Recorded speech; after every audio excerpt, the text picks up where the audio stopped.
Hi, I'm Nathan, 27, and I knew my life had just detonated the second I opened my front door and found my disabled sister sitting on my welcome mat with a duffel bag and a note duct taped to her chest that read, "She's yours now." I wish I were exaggerating. But no, this was real life. Tuesday morning, 8:12 a.m., still in my hoodie and pajama pants, coffee in hand, standing barefoot as my entire past came barreling back in the form of my older sister, Claire. Claire has severe cerebral palsy and a cognitive disability that makes communication difficult. Growing up, our entire family revolved around her needs. I wasn't just the little brother, I was the spare battery, the forgotten shadow, the other one. Every plan, every decision, every sacrifice, Claire first. Nathan never. I moved out at 19 the minute I could scrape together rent for a crappy room above a laundromat. Scrubbed toilets. Waited tables. Sold plasma. I didn't care. As long as I wasn't in that house, living in her orbit. Eventually, I landed on my feet. Degree in web dev, remote job. Clean little apartment in the suburbs. Nobody screaming. Nobody crying. Just me and my shelves of color-coded cereal. Peace. Until now. So there she was. Claire, confused and drooling, clutching her stuffed purple elephant, blinking at me like I was supposed to know what to do next. And taped to her jacket like this was some 1998 after-school movie? A note in my mother's handwriting. "We can't do this anymore. You have space. Be her brother." I didn't even realize I was shaking until my coffee splashed onto my bare foot. My brain short-circuited. Call the police? Adult Protective Services? My mom? My therapist? No. First, I helped Claire up and brought her inside. I shouldn't have. But I did. She smiled at me with that open, gummy grin I remembered from when I was 10 and feeding her applesauce while my friends were playing Halo down the street. And I felt it, that horrible, sticky web of guilt I thought I'd burned out of my system years ago. I sat her on the couch, gave her juice, and turned on cartoons. Then I opened my phone. First missed call, Mom. Second missed call, Mom. Third one voicemail from Dad. "We're not abandoning her," he said in that fake calm tone he used when he was lying. "We just need help. You're her brother. Step up." I stared at the wall for 10 full minutes. My cereal shelf tilted to the side from when Claire had knocked into it. My peace? Shattered. I didn't know it yet, but that was the last day I would ever live alone. I didn't sleep that night. Not because Claire was loud, she actually passed out around 9, drooling into the throw pillow I bought on clearance, but because I couldn't stop replaying everything in my head. Every moment from our childhood. Every sacrifice they told me was just what families do. I remember once, in 5th grade, I got invited to a classmate's birthday party at a skating rink. My mom said no because Claire had a therapy session and she couldn't do both.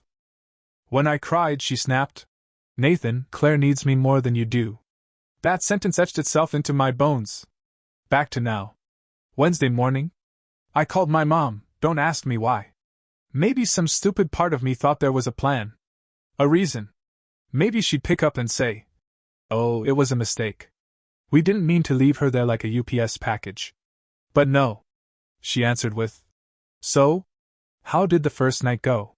Like she was checking on a crock-pot recipe. I said, "What the hell, Mom?" She exhaled. "Nathan, we're not young anymore. Your father's back is shot, and I haven't slept in weeks. You're stable now. You work from home. You have a clean place. It's time you did your part." I laughed. Actually laughed. Did my part? I raised her while you both emotionally clocked out.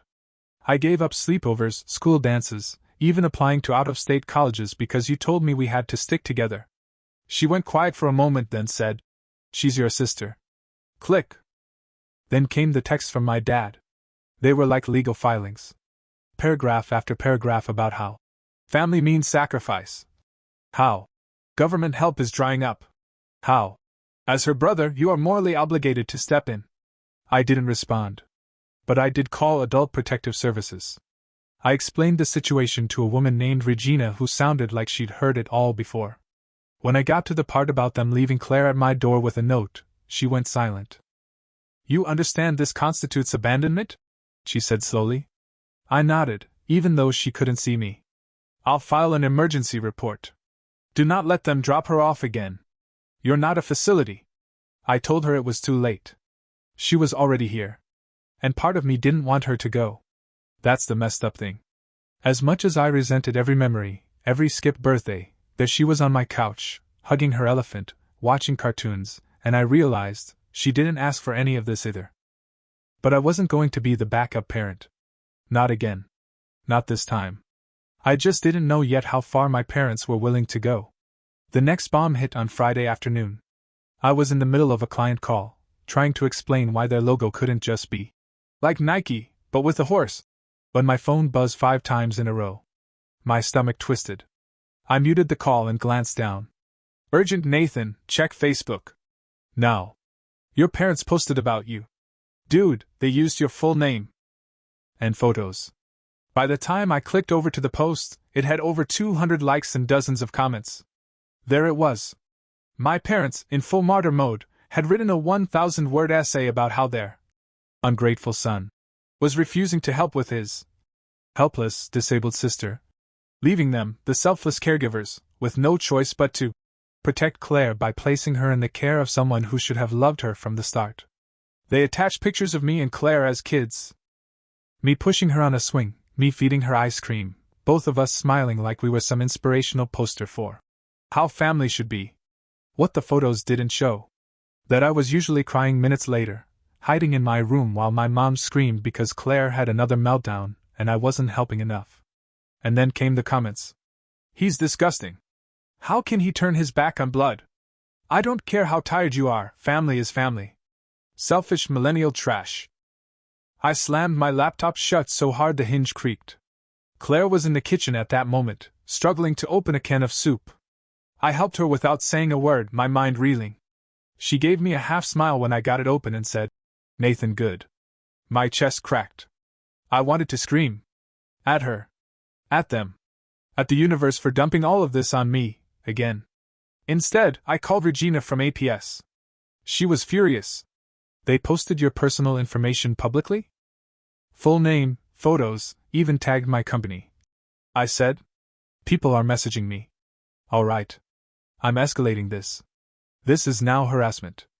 It didn't end there. That night, my boss, yes, my actual boss, the head of my web firm, called me at 9 p.m.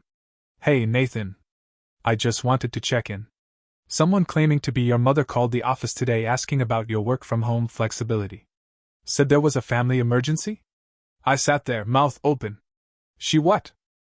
She was vague, but she asked if you had time off available to care for a dependent family member. We didn't give her anything, obviously. But I thought you should know. I couldn't breathe. My mother was trying to sabotage my job. That was it. I opened my laptop. I didn't scroll. I didn't cry. I Googled family boundary lawyer near me. And I started taking back control. The lawyer I found was named Megan Rowe. Her website wasn't flashy, no courthouse columns or fake courtroom poses. Just a picture of her in a blazer and the words, specializing in family coercion, caregiver exploitation, and adult dependency boundaries. Jackpot. I filled out the contact form with shaking hands. 20 minutes later, I got a reply from her assistant. Megan has availability Monday morning. Zoom or in person? I booked the Zoom. That weekend was a blur of screenshots. I collected everything: Facebook posts, angry DMs, emails from extended family I hadn't heard from in years suddenly acting like they were disappointed in me for not becoming a full-time nurse. One cousin even called me ableist garbage from the moral high ground of her yoga retreat in Bali. Meanwhile, Claire was still here. And here's the thing, she was happy. For the first time in her life, no rigid schedules. No overbearing routine. I let her pick cartoons. Let her choose her own food, even when she tried to eat pickles and pudding together. She smiled more. Said my name more. She even told me she liked my couch because it smelled like boy soap. I still wasn't sleeping much. But there was a calm under the chaos I hadn't expected. Monday at 9 a.m. sharp, Megan appeared on screen. Sharp cheekbones. No-nonsense haircut. She smiled once and then got straight into it. Tell me everything. I did. For 45 minutes. When I was done, she leaned forward and said, Nathan, your parents are engaging in psychological coercion and digital defamation. This isn't just family pressure, it's abuse. Hearing that word out loud made my throat go dry. She laid out a plan. File a formal cease and desist letter for harassment. Begin documentation for a potential restraining order. Notify Adult Protective Services and law enforcement that future abandonment incidents would be treated as emergencies. Begin the process of evaluating Claire's care plan with state oversight, especially since she was an adult with her own preferences. Then she said something that hit me like a truck. Have you asked Claire what she wants? I hadn't. I mean, how could I? My whole life she'd been treated like a responsibility, not a person. My parents never gave her choices. I didn't even realize that I'd been doing the same. So that night, after dinner, I sat down on the floor beside her and asked, gently, Claire, do you want to stay with me? She looked up from her coloring book, tilted her head, and said, Stay here, sometimes. But, wanna be big girl. With friends. I blinked. You want to live with other people? Like roommates? She nodded. Like TV show. People laugh. Eat pizza. Not boring. It took me a second to realize what she was talking about. Some reality shows she watched with group homes. People like her. Living together. Being independent. I choked up. Claire didn't want to be dumped on me. She wanted a life. And she'd never been given the chance. Tuesday morning, I called Regina at Adult Protective Services and told her what Claire had said. I expected red tape. I expected, we'll need an evaluation, or that's complicated. But instead, she just sighed and said, Nathan, that's actually amazing to hear. Most of the time, no one even bothers to ask. By Thursday, a state caseworker named Donna was assigned to Claire. She showed up at my apartment with kind eyes, orthopedic sneakers, and a giant tote bag full of forms. Claire immediately liked her because she brought stickers. Donna interviewed us separately. With me, she asked about everything: childhood history, my parents' care style, recent incidents, Claire's health, her emotional state, even her favorite foods. Then she sat with Claire in the living room and just talked. Like an actual person. She asked Claire what she wanted out of her day. What she liked. What she didn't like. Claire said she wanted friends. She wanted a roommate who liked Taylor Swift and didn't make her go to bed at 8. She wanted to learn how to make grilled cheese. She wanted to decorate her room with glow-in-the-dark stars. Then Donna turned to me and asked, Did your parents ever talk to her about what she wanted? I shook my head. No. They just assumed. Donna exhaled hard. They always do. Meanwhile, my parents were escalating. They posted another tirade on Facebook, tagging my workplace this time, claiming I'd stolen Claire and was forcing her into state custody. Megan, my lawyer, told me not to respond and instead screenshot every single comment. She called it defamation and said we were well within the threshold for filing a restraining order. Then, the worst part, my mom showed up at my apartment. Claire was napping, and I was finally trying to decompress for the first time in weeks when the doorbell rang. I checked the peephole. There she was. No warning. No call. Just bam, 5 feet 2 inches of furious maternal disappointment in a cardigan. I didn't open the door. I asked what she wanted through the intercom. She said, To see my daughter. My real daughter. Not the one who abandoned us. I told her Claire was sleeping. She said, She belongs with us. You don't know how to take care of her. I said, She doesn't belong to anyone. And she told the caseworker she wants to live in a group home. Silence. Then, You're poisoning her. I told her to leave. She screamed, loud enough that Claire stirred in the other room, and then pounded on the door so hard I thought it might break. I called the police. When the officer arrived, she was gone. But I had the footage from the building's security cam. I sent it straight to Megan. The next day, we filed the formal petition for a restraining order. And I realized something. This wasn't just about protecting myself anymore. It was about protecting Claire from being dragged back into a prison built out of obligation, fear, and 1970s parenting. And I wasn't going to let that happen. The restraining order hearing was set for the following Thursday. Megan prepped me all week. She walked me through everything we'd submitted: the abandonment, the online smear campaign, the workplace interference, the attempted break-ins, the emotional manipulation. All of it. I had screenshots, videos, voicemails, and even a statement from Donna, the caseworker, confirming Claire's desire to explore group housing. I also had a bombshell I hadn't expected: my Aunt Sandra. Aunt Sandra was my mom's older sister, and apparently, the only person in our family with an intact conscience. She called me out of nowhere on Tuesday, said she'd been watching everything unfold online and wanted to understand what was really going on. I told her. All of it. From the birthday parties I never had, to my parents dumping Claire on my doorstep like a stray cat. She went silent for a long time, then said, "Nathan, I remember your mother being like this when we were kids. Everything was always her crisis. Her burden. Her show." Then she said something that made me freeze. "If you need a witness, I'll testify. I know what your childhood was like." Megan almost did a fist pump when I told her. "That's gold," she said. "A relative confirming the pattern?" Judges eat that up. Thursday came fast. My hands shook as I walked into the courthouse, Claire back at my apartment with a temporary caregiver Donna had arranged. Megan was calm, collected, folders in hand. My parents were already there, sitting with their lawyer, a smug guy in a pinstripe suit who looked like he billed by the syllable. The hearing was brutal. Their lawyer tried painting me as ungrateful, unstable, and obsessively anti-family. He called my actions disproportionate, and said the restraining order was a dramatic overreaction from a young man overwhelmed by guilt. Then Megan stood up and unloaded everything. Photos. Voicemails. Witness statements. She played the voicemail where my mom said, "She's yours now." And the one where my dad said, "I'd regret this when we're gone and you have nothing." She quoted Donna's report verbatim. She read Aunt Sandra's statement out loud, which included the line, "Nathan was not raised. He was assigned." Silence. Even the judge blinked. After 2 hours, the judge leaned forward and said, "This isn't just harassment. It's sustained emotional abuse cloaked in family language." She granted the restraining order on the spot. 500 feet. No contact. No phone calls. No third-party harassment. Violations punishable by fines or jail time. I walked out of that courtroom feeling like I could finally exhale after 27 years of holding my breath.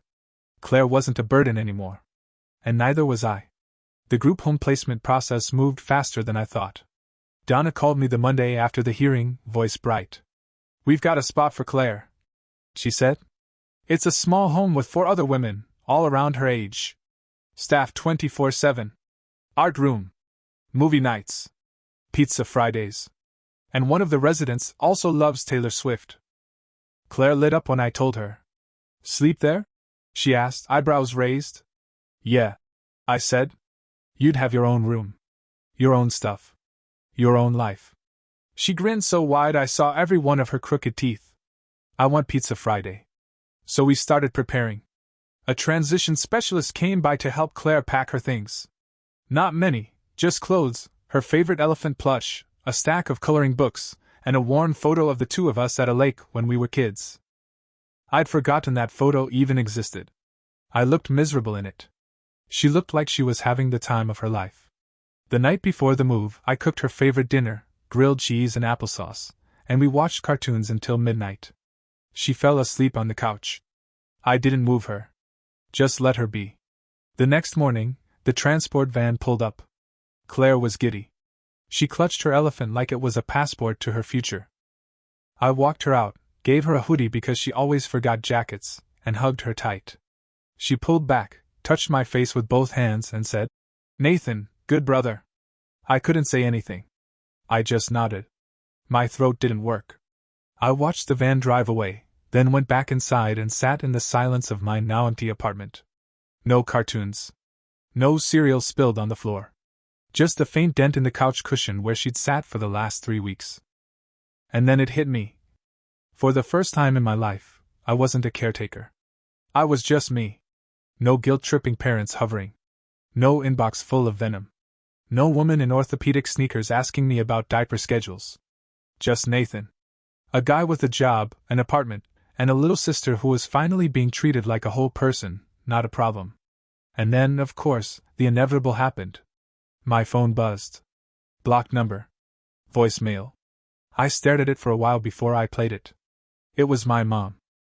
Her voice was small, thin, fragile in that way she used to weaponize during Claire's meltdowns. I hope you're happy. You destroyed this family.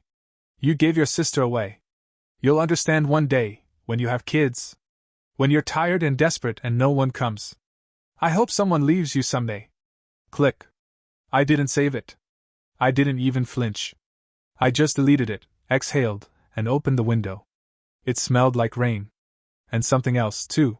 Something I hadn't felt in years. Freedom. I didn't respond to the voicemail. I didn't need to. Megan had warned me they might try one last time to break through, some poisoned olive branch disguised as grief. That was their pattern: control, guilt, collapse, repeat. But this time, the cycle ended with me. A week after Claire moved into the group home, I visited her. Donna set it up so I'd come during game night, something Claire had apparently taken a surprising interest in. She met me at the front door wearing a giant pink hoodie that said Game Goblin on the front. I nearly burst out laughing. Nathan! She shouted, louder than I'd ever heard. She didn't even need help steering her wheelchair. She'd learned how to use the new joystick in just a few days. We have Cheetos. I stepped inside and everything just felt right. The house was bright and messy in the best way. One girl had purple streaks in her hair and was arguing with another over Uno rules. There was a staff member nearby, keeping a gentle eye on everything without hovering like a hawk. It was nothing like our parents' house, where silence meant safety and any deviation from routine was a crisis. Claire introduced me to everyone as her brother who makes logos. Apparently, that's how she described my job. I didn't correct her. We played board games for over an hour. She lost every single one, cheated shamelessly, and still acted like she won. When I said goodbye, she hugged me tight and whispered, "I'm not scared here." I walked to my car smiling like an idiot. That weekend, Suzanne, the aunt who testified for me, invited me over for dinner. Just us. No pity, no lectures, just chicken parmesan and stories about my mom as a teenager. She talked about how my grandmother had used illness and drama to keep her daughters shackled to her moods, how martyrdom was the only currency in that house, and how my mom had inherited it like fine china, then handed it to me without ever asking if I wanted it. You broke the chain, Suzanne said, pouring wine. And you didn't even flinch. That wasn't true, not really. I'd flinched plenty. I'd cried in the shower, stared at the ceiling all night, convinced I was the villain in someone else's sob story. But I didn't say that. I just nodded. It was the following Tuesday when I finally spoke about it in therapy. Natalie, my therapist, asked a simple question. Do you feel safe now? I thought about it. Really thought about it. I thought about sleeping through the night without checking my phone for emergencies. About not jumping every time someone rang the doorbell.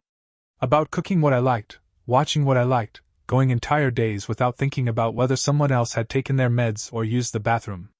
Yeah, I said slowly. I think I do. She smiled. That's the first time you've said that. I started seeing Claire regularly. Every other Saturday, sometimes more. We went out to parks, little diners, even a movie once. She made friends. Real ones. She joined a painting group and won a plastic trophy that she insisted on carrying in her lap for 2 weeks straight. She made me a lopsided portrait that looked like a sun with teeth, and I hung it above my desk like it was a Monet. Meanwhile, my parents went dark. Whether the restraining order scared them or the public backlash finally embarrassed them, I don't know. Megan said there had been no attempts to contest it. No contact with my workplace since. Just silence. For a while, I kept waiting for another shoe to drop. But months passed. Nothing dropped. Spring rolled in. Claire invited me to her birthday party. It was the first one I'd ever seen thrown for her that didn't end in tears or medical drama. There was a cake with way too much frosting, and she got 3 different t-shirts with Taylor Swift lyrics on them. She was radiant. After the party, I was helping clean up when one of the staff pulled me aside. Her name was Ruth, late 50s, mom energy, clipboard tucked under one arm. She talks about you all the time, she said, smiling. Not like you're her caregiver or her bossy little brother. Just like her person. Her safe person. I didn't know what to say to that. I just nodded. Swallowed hard. That night, back in my apartment, I sat on the couch, alone, quiet, just me. I looked around at my tidy shelves, my plants, the cereal I'd alphabetized for no reason. Everything was still mine. But I wasn't the same guy who answered the door months ago and found his sister on the welcome mat. That guy was scared and stuck and full of anger he didn't know what to do with. I was still scared sometimes. Still healing. Still figuring out what it means to protect myself without feeling like a monster. But I was healing. And I was done carrying shame that didn't belong to me. One last thing. I found the note. The one my mom had duct-taped to Claire's coat that first day. It was buried in a drawer under receipts and cords I never used. Crumpled. Yellowing. We can't do this anymore. You have space. Be her brother. I looked at it for a long time. Then I grabbed a pen. I crossed out their words. And underneath I wrote, I am her brother. I always was. But not your kind. Not the kind that disappears. Then I ripped it up. Every single piece. And I felt free. For real this time.